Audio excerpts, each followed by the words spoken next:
Hi, everyone. This is Raquel. Hi, and this is Jennifer. Welcome to Madness Cafe. This is a feminist podcast where we talk about women's issues, politics, and health and wellness. And where those issues intersect. Hey, everybody. Welcome back to Madness Cafe. Today, Jennifer and I are joined by Arash Azizi. And this is his book that we're talking about today, his latest book. And Arash has a PhD from NYU and has been an activist for Iran for many years. He is also a senior lecturer in history and political science at Clemson University. He is a contributing writer to The Atlantic as well, and he's also the author of two books, Shadow Commander, Soleimani, the US and Iran's Global Ambitions, and the book that we're going to talk about today, mostly What Iranians Want, Women, Life, and Freedom. And that's the book that I'm holding up for people watching on YouTube. Arash, thank you so much for being here. We are so excited to talk to you. Thank you so much for having me. It's great to be on Madness Cafe. Oh, thank you. I have to say that before we get started, that your book really touched me. I am not big history buff. I will willingly and admittingly say that I don't even know the full scope of our own US history, but to read your book, it really made me start thinking about the parallels of history in different countries and how they affect different societies. But because I'm a woman, most specifically myself as a woman, and I really, really appreciate the writing. I was surprised at how much I love the book. So thank you for that. Why did you write it? Thank you very much for your kind words, number one. The movement last year in Iran, 2022 and 2023, I guess a year and a half ago now, that broke out in September, of course, moved Iranians, moved people across the world to watch the bravery of this young woman and, who were really leading this movement from early on, who would brave, against all odds, would come out, burn the compulsory whaling that they have to endure. I would come out again and continue. As we speak now, millions of Iranian women are doing a daily act of civil disobedience by breaking the compulsory veil law and coming out the way they want and at the risk of getting arrested all the time. There was an Iranian woman who was recently lashed. So, when you're in the midst of this grand movement, I really thought that I should do something about it. And I'm a writer, so what I could do was try to write about it. And there's something frustrating about when there are mass movements breaking out and they sort of hug the headlines. Sometimes there's something frustrating that you think that, okay, everyone can see these actions and the bravery that I described. They can see a lot of people coming out, but it's very hard, especially in our age of 24/7 sort of TV coverage, and it's hard to capture what is it the Iranians really want? What are the demands? Why are they coming out? Why are they risking their lives? And why have they done it so many times before, right? This is the other thing. 2022 was really the latest. I'm born in 1988 in Tehran, and people of my generation and afterwards. So during my entire life, one man has been in charge of Iran. Since 1989. That's Ayatollah Khamenei, who's the supreme leader. And people of my generation have fought against him time and time again. Hundreds have been killed in this effort. Tens of thousands have been jailed. So really, I wrote the book to basically try to sort of write a manifesto to tell this is what the Iranians want. This is what they're demanding, and they've been demanding it for a very long time. It didn't start yesterday. So that's really the goal of the book. Oh, it was so beautiful. Thank you. You're kind. I really like that you do talk about that it's not, oh, this just started yesterday, or it just started with the murder of Mahsa Amini, which on its own, yes, a horrible thing that happened. And yes, it was the most recent spark, or maybe one of the most recent sparks, but there's a huge history behind that. And I like how you talk about all of these different seemingly unconnected uprisings, but there's a through line through there that these are all connected and they all kind of build upon each other. So I really like that you did that. Can you talk about that a little bit, about how this isn't just something that started yesterday? Yeah, so the Islamic Republic has ruled Iran since 1979. It came out of a very popular revolution, of course. Iran before that was authoritarian under a monarchy, and the revolution was sort of supposed to bring freedom and independence. Like it's often the case, this is not what happened. The monarchy was replaced by a worse dictatorship. And as I said, this is the government that I've lived in under my sort of entire life. And one man particularly, as I said, Khamenei, who's the second supreme leader, he took over in 1989. So Iran of Iran of the past few decades has been characterized by really some of the worst combinations that you can imagine. Obviously, it's a sort of dictatorial place where there's no freedom of speech, there's no sort of political freedom. But this is true in many other countries, right? There are many countries in which actually, basically, all the countries of the Middle East, with possible exceptions here and there, and are not really democracies. And people don't elect their own government. They don't have the kind of liberal freedoms that you have in many other countries. But in Iran, things are sort of worse because not only we don't have political freedoms, we're also lacking basic what you can call civic and social freedoms. So to break it down, Iran is a country where a young man or woman like myself, you could be stopped in a park or in your own car because you are with a member of the opposite sex, right?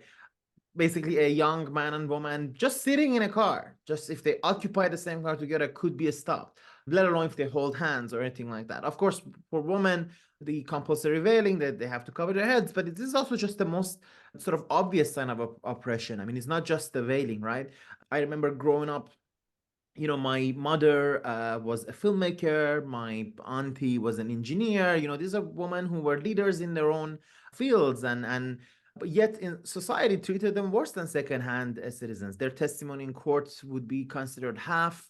There's a lot of random things that they couldn't do. You can't ride a motorcycle, you can't smoke in certain places, you can't ride, like, there was a bunch of sort of random restrictions. And of course, when it comes to divorce laws, inheritance, and other things, women are severely disadvantaged. So as I said, so Iran, you have no political freedoms, and you have no sort of a lot of normal social freedoms. You can drink what you want, you can wear what you want, you can eat what you want, you can go where you want.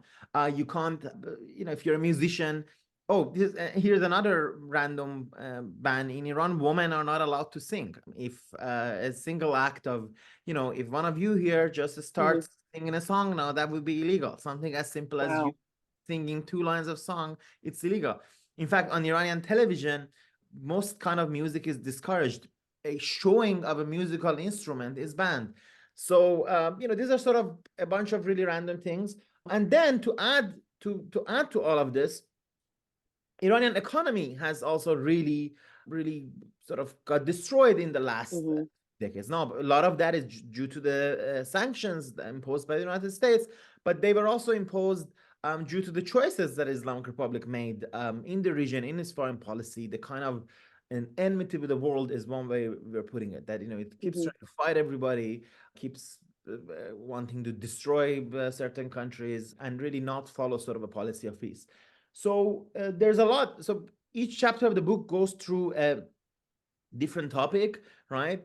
But really, it's a culmination of citizens of a country who are desperate and upset by the policies of this unrepresentative regime that has taken their lives hostage and turned what's the country that, we've had a lot of problems. As I said before, 1979, Iran was also authoritarian, but we are a proud country and ancient civilization. Most of us really love our country. There's a lot of achievements in modern Iranian history that we are very proud of. Our music, our arts, our cinema, our cuisine, and a lot of other things. So it's really a battle, if you will, between Iranians who want to rescue their country from a small clique that has unfortunately taken it hostage for decades now. And that, when I was reading that, again, I'm going to admit to my non-knowledge of these items, it made me think very much of the potential crisis that we're sitting on the edge of with the Christian fundamentalists in the United States and the whole push behind Trump and what could possibly happen. Is that a case for writing the book, or does that have nothing to do with it? No, I think it's a very good, Iran is a good cautionary tale, frankly, actually. And I'll tell you how is a cautionary tale. Actually, recently, a few months ago, I also wrote an article in an Israeli newspaper in a similar vein to warn about, some of the fundamentalists in Israel, because you have fundamentalists everywhere. You have Hindu Yeah, fundamentalists in Sure. India, you have Jewish fundamentalists in Israel, and Christian fundamentalists in the US and other places. And here's an interesting thing, right? So yes, it's obvious it's obvious that growth of this sort of religious fundamentalists is bad news for women's rights, right? yeah, So in Iran, Iran had some of the most progressive laws when it comes to women before 1979. Yes, that's Uh, what I'm. Yes. yeah. and we had family, the family laws in Iran were very progressive. There were women judges, right? Shirin Ebadi, who I write about in my book and who won the Nobel Peace Prize a few years ago. She was a judge, and women went from being judges and cabinet ministers and ambassadors to the situation today. And in all the years since 1979, there has only been one female cabinet minister. Then, I mean, more than 40 years. But since you brought the religious issue up, here's the interesting point. Religious oppression is not only bad for those of us who are not necessarily sort of religious, it's not only bad for that, and it's not only bad for women's rights, it's also actually terrible for the state of religion. That's because, That's there so is true. It's so true. it certainly is true because it turns religion, which can be something beautiful and spiritual and sort of important in people's lives, and something that is something you decide upon, and that you have sort of value for. It turns it into a governmental sort of vector of oppression by mixing state and governance and religion. So as a result, I have many devout Muslim friends I have many friends who want to wear the hijab, and hate, for example, it's as part of their religion, they like to cover their head, but they hate this imposition because what is a personal religious choice for them has become something enforced by cops and guns and so Yeah. really, religious fundamentalism is not only bad for society, it's not only bad for all those who happen to not agree with that particular version of religion, right? Which is the same, Christian fundamentalists. I mean, in the US, they don't even consider Catholics to be true Christians, right? Yeah. Often, right? If they're of sort of the evangelical variety. But it's also terrible for people who want to sort of have their religion respected and they want to be devout citizens without having their religions misused for political purposes. Yeah, Yeah. it actually puts a step, a government, a law in between a person and their God. And so therefore creating maybe an animosity where there should be flow. It doesn't allow the free flow to one's own spirituality. I don't know if I'm saying that quite I right. think, Yeah. No, that's great. and it leads to governments wanting to enforce religious laws, which means that, as I said, I mean, religion is all about a relationship between a person and sort of the And their concept God. fine. Yeah, Right. exactly, God. Yeah. And something that they want to do. And frankly, the United States, one of the things that one of the good things about the United States, of course, will come here when there's a sort of a big religious pluralism. There are many different Right. religions in society. Anywhere in the United States, there are Muslims, there are Jews, there are different varieties of Christianity, and that would be seriously in danger if one particular sort of religion takes over the governance, which hopefully won't be the case. Well, I think Okay. we're already seeing some of that in that people's choices around their religions and around their spirituality are already being attacked and uh, sort of, I don't know, attacked is probably the best word that I can come up with right now. I mean, we see attacks on mosques and temples and mocking of people's religious choices, and like you say, women who truly want to wear the hijab, they want it to be their own personal decision. I mean, even here in the United States, maybe there's fear of wearing the hijab because of somebody else's interpretation of what that means, and so they can't just express their religiosity or their spirituality the way that they want because of somebody else's misunderstanding or baggage or or just the way that their religion has been, for lack of a better term, sort of bastardized and weaponized in other countries, Yeah, no, right? Like what definitely. you're Yeah. saying about what's going on and has been going on for decades in Iran. Yeah, it leads to a, it leads to a lot of sort of ignorance and prejudice about religions and sort of this getting a spread. Yeah, and I've actually since the beginning of the movement, I've seen a lot of in the Muslim community in the United States and did show support actually to the movement in Iran. And many people have gone out of their way to explain that yes, you can be a Muslim but against imposition on a sort of Islamist dictatorship. Mhm. Like and it's a funny thing, right? So, I mean, in book, I have a chapter about religious minorities. Of course, some of the most oppressed people in Iran are Sunni Muslims, for example, who just happen to believe in a different branch of Islam than that of the majority, and they have to sort of undergo repression, as I explained in the book, and in the province of Sistan Baluchistan in the southeast of Iran, that's sort of a Sunni majority. And there's a lot of struggles there because they happen to have a different ethnicity and a different religion. So a religious dictatorship it's bad for religion, and it's sort of bad for proponents of other religions as well. Mhm. And yet there is unfortunate prejudice about Muslims, in many Western countries. There's also sort of impositions. I mean, you see in France, for example, many different sorts of Islamic veiling is banned, whereas really what we want is a society in which people can decide for themselves what Yes, they want. And I'm sure we've all have gone through different phases in our spiritual life, Of our course. identity of the world. I mean, who yeah, knows, who Yeah. of us can say we figured it all out, right? uh, so I mean, I think the point is that the government, we don't what we don't want is people with guns, men with guns almost always, to tell us what to wear yes, and what to do. And yeah. And yes, also the individual people with guns making that own interpretation on their own. Because Yeah. who's to say who guides that interpretation? On page 8 of your book, you say that Iran stands out as a shocking outlier, and standing out has always been the case. Will you explain that? Like that was done on purpose to be a shocking outlier? I think I think it's a good thing to for me to open up to see what I said.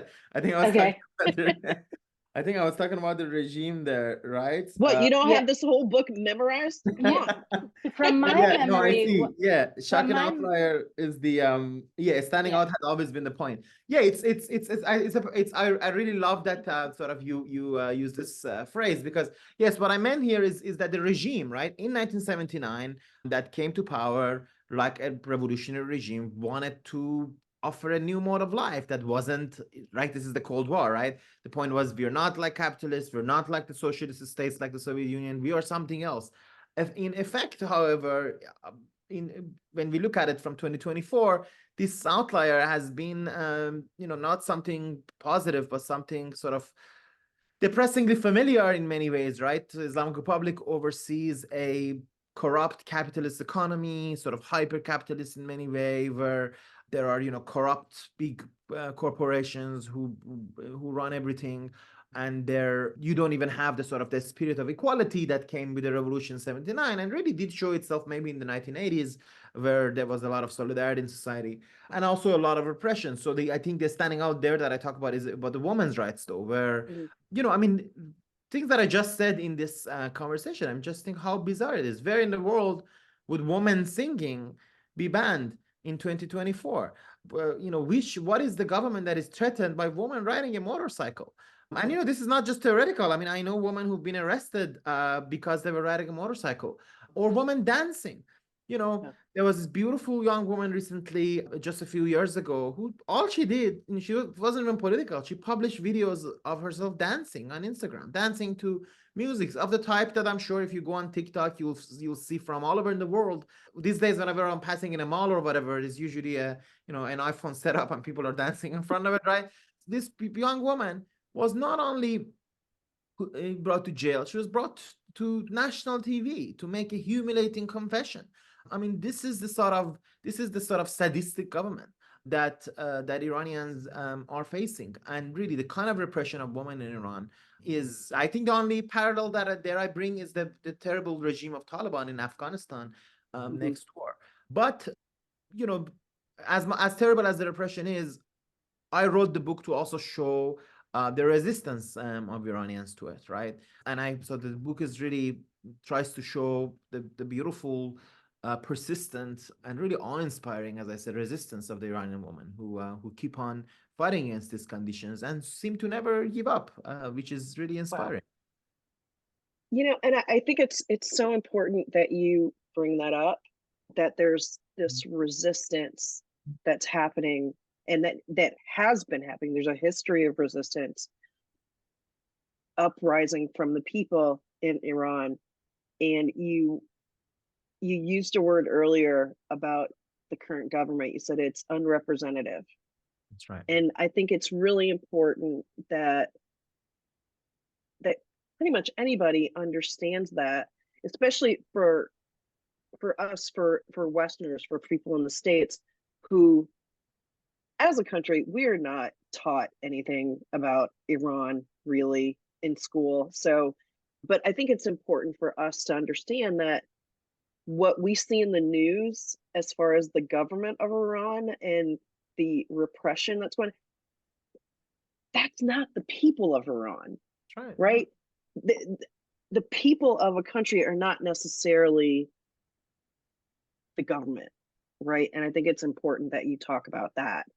Yeah, definitely. Yeah, and I want to emphasize that, and I'm very glad that you brought it up, right? It's been kind of my life's mission, if you will, to introduce the Iranian people to people around the world. And I think it is true that in the United States, there's not always a lot of familiarity with peoples of different places, including Iran and including peoples of the Middle East, whose lives, dreams, trials and tribulations are at once, that's what I always sort of teach my students. They're both very different from an average person in, for example, South Carolina, where I teach this year, but also very similar in many ways, right? People around the world, including in Iran, after all, they want to, they want to have a good job. They want to pursue certain dreams. Some want to be a thinker, some want to be an actor, some want to be an accountant, right?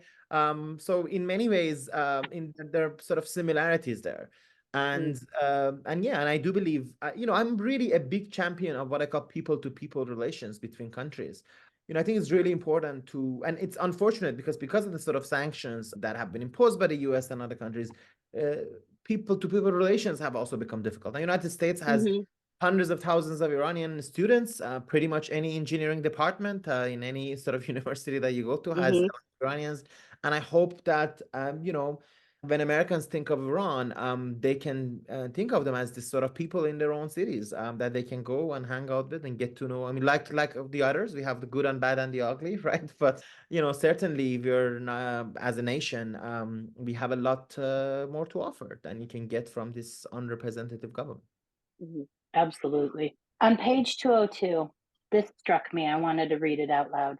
It says, sitting in her room in an adventure-timed themed sweatshirt, her bookcase filled with study packets, her desk decorated with empty soda cans, Serena departs from her usual cheerful videos by offering a somber commentary on the state of the nation. And it goes on to talk about this teenager. But the reason I wanted to talk about this is because so many times my own daughter, sitting in her Adventure Time themed sweatshirt, my daughter has one of those, sitting in her own room, looking at her bookcase. These teenagers are exactly the same all over the world. Same kind of dreams, same kind of hope. When I read this, I had chills and I was just like, I don't even have the words to say what I was just like. It's just it's a fucking tragedy. That's right. Yeah, and I'm very glad that you brought it up right after our conversation. It was a very fitting follow-up, I think. That chapter, I think it's my own sort of favorite in the book, is the last chapter, Sarina's Revolution. And it's about this young teenager, Sarina Ismailzadeh, who went on to lose her life not long after that video. And in that video, which I really, I listened to it many times. I had sort of helped translate it to English before. When I was writing the book, I listened to it many times. It was the most tearful chapter of the book. Also, because I was writing about this young teenager who goes on to lose her life. What really struck me was that this was a young Iranian teenager who could have been it reminded me very much of my own cousins. Actually, she talked, as I said, she sort of talked with this annoying teenage way of like throwing out English words here and there, who are like also self-consciously cool, who Hmm. was watching this TV series that I've just decided to actually watch in her honor, Casa de Papel, who is like it's like a Netflix show, and really her conceptions of the world. Like some of them are actually a little naive, but nevertheless are so familiar. And she says, why should I not have the life that teenagers have in? I think she mentioned Berlin or Los Angeles. And she also Mhm. says, I know that there are people in other countries who are poorer, who have worse conditions, but naturally we all want to be better and we all want to have better conditions. So really, this revolution, that's why I call the book Zionist Revolution, was really led by people who want this, who a very strikingly a slogan is a sort of they say we want a normal life, right? And by normal Yeah. life, they just Yeah. mean they don't want to live under this crazy regime who, we have a joke expression in Iran. We say this is a regime that wants to force us into heaven. It says, you need to follow these religious strictures so that you supposedly will go into heaven. And they don't want that, and they want to decide for their own lives, and they want to have a decent economy. Like they don't want to have an economy isolated from the world. And they Mhm. sort of there's a basic question as to why. Why should a country like Iran, with rich natural resources, with great human resources, right? I mean, I mentioned all the engineering departments in the United States, but why do you think Mhm. they are filled with Iranian students? Because they don't have opportunities back home. Yeah. And not just the United States. I teach in Clemson University here in South Carolina, and I sort of randomly met a few Iranian students. And not only here, though, if you go to any country, in Malaysia, in Armenia, in Philippines, in Hungary, in Ukraine, there are tons of Iranians who could have been back home Yeah. contributing to our country and building it up, and nevertheless have to flee because the most basic life is deprived from them. If someone like Serena had lived, she probably would have to leave as well. That is something that these young people have come out against. What I hope to do with that chapter is to really go through all her little videos, Telegram accounts, and all that, little sort of writings that she had to try to explain to the world that this is what Iranians want. Yeah. So in a way, that chapter is in cap. A lot of my other chapters are about long sort of decades, feminist activists who've been active for decades, or trade unionists. But this last one is about a teenager who is not an activist, really. It's Mhm. just a young woman who wants to live. And unfortunately, that is deprived from her. Mhm. Yeah. It was such a touching chapter that really encapsulated the entire book in a person's story and a person who is relatable to everyone. Mhm. Everyone. Mhm. And Yeah. kind of extending that out, which is going to lead to another question in a minute, but extending that out, it's not just young people, right? Which I love that you brought this up, is that it's also retirees who are doing protesting as well, right?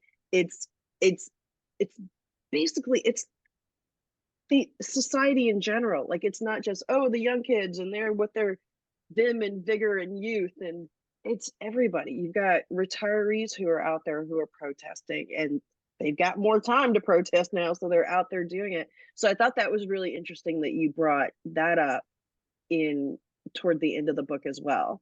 Yeah, and you mentioned retirees. I'll tell you, this is a very passionate story for myself as well. I keep thinking about people.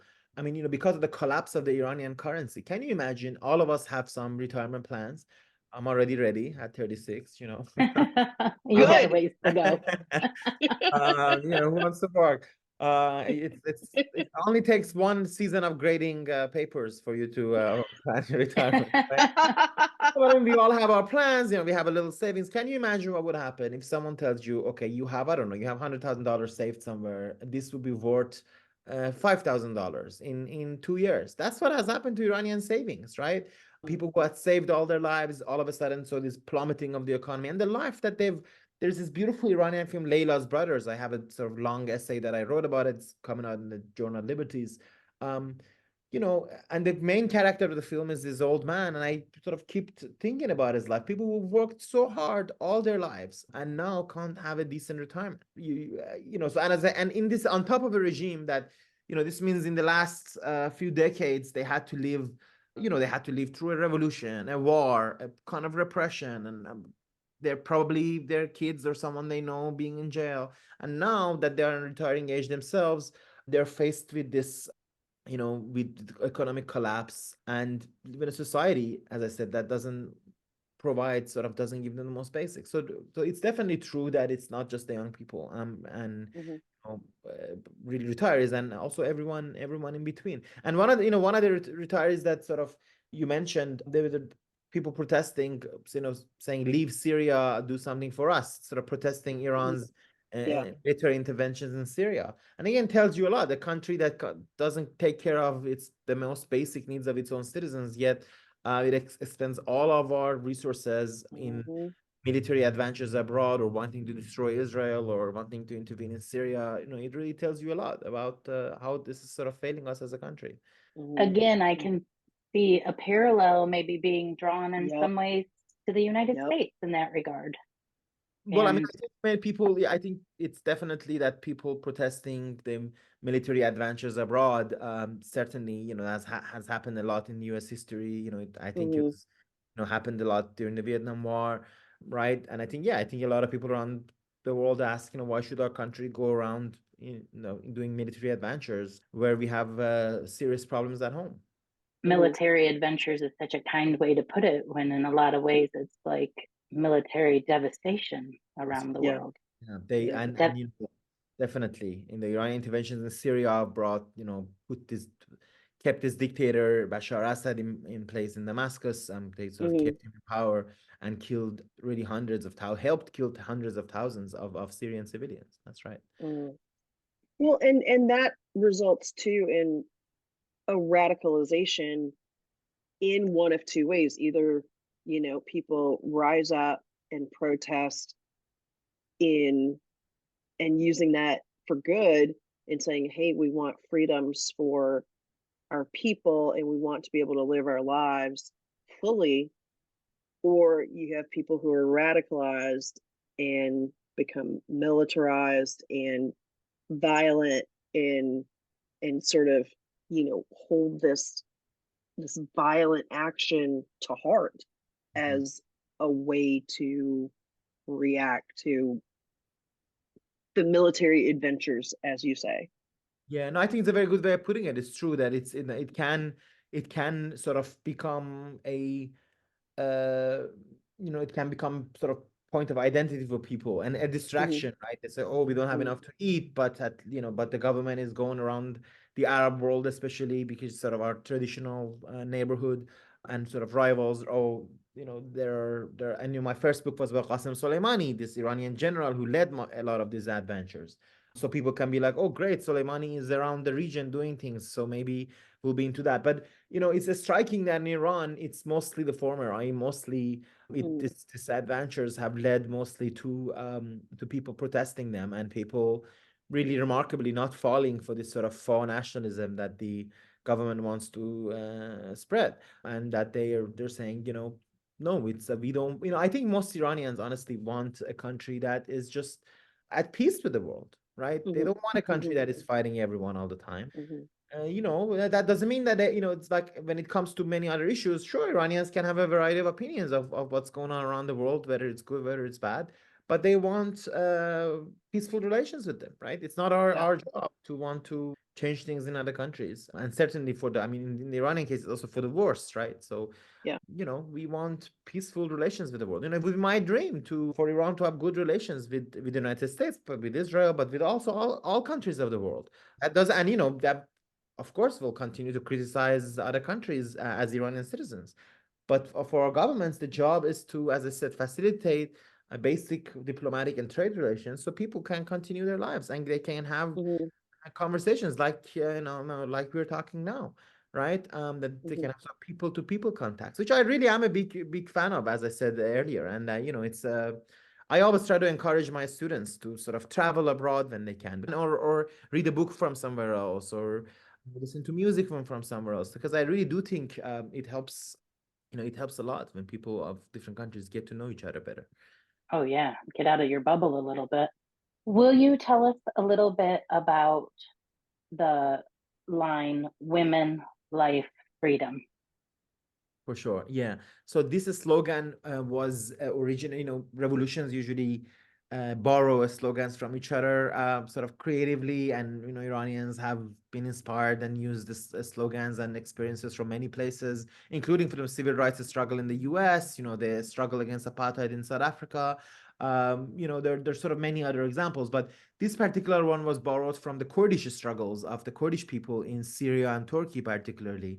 And what is the meaning of woman life freedom? There's been a lot of debates about this, but really it's not hard to see why, as soon as this slogan was heard. So Mahsa Amini was a Kurdish person herself, right? So Kurds live in 4 countries in the Middle East: Iran, Iraq, Syria, and Turkey. So Mahsa Amini was Kurdish, and her family and sort of um, people in her hometown of Saqqez in Iranian Kurdistan started using this slogan. So it sort of got to spread quickly. But apart from this detail of how it got to spread, it's not hard to see why, as soon as people heard it, we're like, that's it. That really encapsulates our demands, because they were fighting for women and women's rights. And they were really, as I tried to explain, women have had a very important role in these struggles, because they've been really deprived of so much in Iran. And most Iranian men, of all, it is not even political, most Iranian men that you talk to, myself included, will have a lot of sort of female day-to-day heroes in our lives, because people that we've seen, our sisters and mothers and aunties and cousins, who we've are very inspired by, right? To see how in their life they've achieved so much against all odds and life, because they wanted to live sort of a normal life, as I tried to say, and faced by a government that really seems to be enemy of what is lively, what is life about, right? From, as I said, from dance, from music, to what they want to do, and freedom, because after all, this is all about having freedom to be free to live the kind of lives that you want, which is deprived from us by the repression of the government, and again by the terrible economy that it has helped bring about, the really economic collapse that it has brought about. It has deprived us from basic acts of freedom. So I think that's why the slogan really came to resonate with Iranians. And also I think it had an important role in spreading the movement around the world, that people around the world could really readily identify with this slogan, which, as I said, came from the Kurdish people and their rich traditions of a struggle. Wow. God, it just brings me back to what I kind of touched on in the beginning of the intersectionality and the connection of these different uprisings and these different protests, whether it's talking about the environment, with the cheetah, or women's rights, or access to education. There's a connection through all of that. And sort of borrowing from other traditions, like borrowing from the Kurdish uprising with women life freedom, and borrowing from the civil rights movement in the US, like you said, and various other things, and getting outside your bubble, right? Like traveling, talking to other people from other countries or other religions or other societies, and getting to know that people generally are all there's a lot of commonality. People want freedom. People want to be able to live their lives fully. Yeah, and as because you brought the sort of woman issue up as well, and Jennifer also mentioned that, and I think one of the things is that it's that sort of global sisterhood, if you will, that I think a lot of Iranian women have really felt, because their struggles are meaningful to people around the world. And it's, as for us, for the rest of us Iranian men, also living in a society in which half of the society is oppressed like that, it affects us too. I mean, can you imagine? I mean, with the issue of, as I said, no cabinet minister, we have only had one female cabinet minister from 1979. That means the society is depriving itself from half its talent, right? It's like if you say, oh, everyone whose name starts with B and C and D, cannot be in government, right? It's like if you just randomly deprive the society of so much of its talents. Except it's not random. It's Exactly, yeah. feminine deprivation on purpose. Mhm. Definitely, yeah, and I hope Yeah. that's why I'm hoping that this book would be of interest to those who are to feminists and women around the world who are interested Yeah. in struggles. And there are Uh, also other forms of oppression that have deprived, like for example, the oppression of the Baha'i religious minority, the small religion. Mhm. yeah. Again, there's so many. Whenever I see a very successful Baha'i somewhere in the world, I congratulate them, and I feel sad because I feel like they could have been this successful in Iran, right? Yeah. Why should they? Why should have been being sort of driven out of the country in which they're from, just because they happen to believe in different religion? I Mm. really like the way you think. Thank you. Mm. Yeah. Was there anything you wanted to tell our audience that you didn't get a chance to? So well, I guess we talked about a bunch of things. I guess if one other part of the book that we didn't talk about yet, and maybe I'll mention, it's like, again, one of my sort of chapters that I like, is about the environment, right? Again, it's because, and this starts with people, Iranians, going crazy for this Persian cheetah who was born, and we all followed this fate and unfortunately died, and we follow this fate. And because Persian cheetahs are going extinct, right? I don't know how many are left at the time I'm talking, but it's handful. And sure, it's a bit of a, of course, there's something nationalistic about us. We be caring about this particular big cat that only exists in Iran, and then we call it Persian. Although it used to exist in many countries, by the way. It's just Mm. extinct now. Asiatic cheetah is another name for it because it used to exist in other countries. But it's just symbolic. It's not just sort of an empty nationalism. It's symbolic because, and I think because, again, because of climate change, because of environmental problems around the world, is something that we can all identify with. It's symbolic because corruption and government incompetence and economic collapse, all of this has led to rivers going dry, to lakes going dry, and to Iranians feeling like our country is being destroyed, and it's the symbols of it, right? Mhm. That do so much to animate life. I mean, I saw in South Carolina or Georgia, I say, can you imagine if the Savannah River, was going dry, right? Or Lake Michigan, uh, Mm. which organizes so much life, and right. So, and that's the case. I mean, the Lake Urumia in northwestern Iran, or the Zayanda River that passes through Isfahan. And not only the regime is not doing anything about this, it puts in jail people who are environmental activists. So I think one of the most inspiring struggles in Iran for me has been the struggle for environment. It's also important because I know this is a problem we're going to have even if we get to change the Islamic Republic, even if we get to have a democracy. Mhm. Mhm. Because really we are custodians of this land and earth, and we need to pass it to succeeding generations. I think, unfortunately, and this is a global issue, right? I think a lot of times Absolutely. is not just about us. Although we're all young enough to be expecting some climate disasters in our own lifetime as well.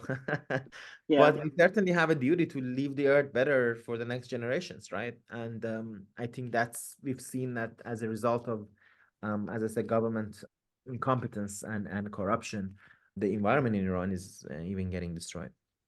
Mm. I thank you so much for writing this book, and for coming on to talk to us, because this has been reading this book has been so enlightening for me. And it's so easy to see myself in this book, right? Like, I want to live a full life too. So do the people who are in this book. They just want to live a full life. We all just want to live a full life. We want to have some freedom and control over our own lives. Raquel, that's the best And thing I could hear, I should say, and we talked about it around it a couple of times, but that is really the goal. For me, the goal is for people around the world, to whoever who gets to read this book, to say, yes, your conditions in the American Midwest are very different from those in Iran. But at the same time, my hope is to show that the struggles of Iranians are relatable, and that they are there's something that is very human and humane, and something that, so when you say that you could relate to it, that's really the best thing I could hear as a writer. Thank you. Standing ovation. Thank you. Thank you yeah, very Thank much. you for it's writing the such book. so good, so good. And pretty much anybody hearing this, please read this book. It's so good. It's so good. not only is it incredibly interesting, but it's so well written. Arash, thank you so much for sharing your love for your country and for your people and your talent as a writer with all of us, and as a custodian for your culture and your history and your, you're sharing all that with us in a beautiful way. And so thank you for Thank you doing very that. much. Thank you. Thank you for your kind words. Thank you. You're so very welcome. Bye. Bye-bye. Bye. Okay, I just have to start by saying, yes, I already said that everybody needs to read this book, but Yes, you did. for Arash's students, read this book. Read this book. Get to know your professor as somebody more than just the person grading your papers and, teaching you whatever you're learning from. Read the book, get to know your professor better. And this book is a fantastic book. It is so well written. It will take you outside of your bubble. You will learn something about somebody else. Just read it. And it's not a hard read. It's not a long book. It's incredibly interesting and keeps your attention. Everybody needs to read this book. Well done, Raquel. And I didn't even think of it from the perspective of his students. And I think that is a really smart thing to say. I think that seeing your professor as a human being as well, right? Mm-hmm, mm-hmm. And then I guess the main thing that I get from the book, number one, I'm a shitty student. I never studied history in school. I don't know our own history. I certainly didn't know the history of Iran, but reading the book put that history into some perspective for me in a way that I'm now a little bit more mature and can understand a little bit better. But the one thing that really, really, really stands out to me is we are all one. What hurts one of us, we've said this before, what hurts one of us hurts all of us. We are all connected. We live on the same planet. If the cheetah dies, the cheetah dies for all of us. Yep. And how we cannot see this, how we cannot see this is it's the new bane of my existence. Well, yeah, it's wanting to keep everybody siloed and disconnected because it's easier to control people when they don't see their connection to somebody else. Yeah. Yeah. Yeah. And I mean, the words of this book are just very, very, very powerful. And what I'm going to say is that if you want to understand yourself better, read the book. And actually, I want to close with a quote from the book. And I've highlighted so many things. I actually have like exclamation points on the side, and there's so many parts in this book that I could quote, but this one I think is a really, really good one for us to end on. Excellent. And he says, "We've now heard the voices of Iranian women and men fighting for causes that resonate across the world. They are no longer simply fighting for rights and freedoms that the West takes for granted. They are fighting for a just society that the West seems content to let slip away." Words that we need to take to heart. We are letting our own rights here in the States slip away all the time.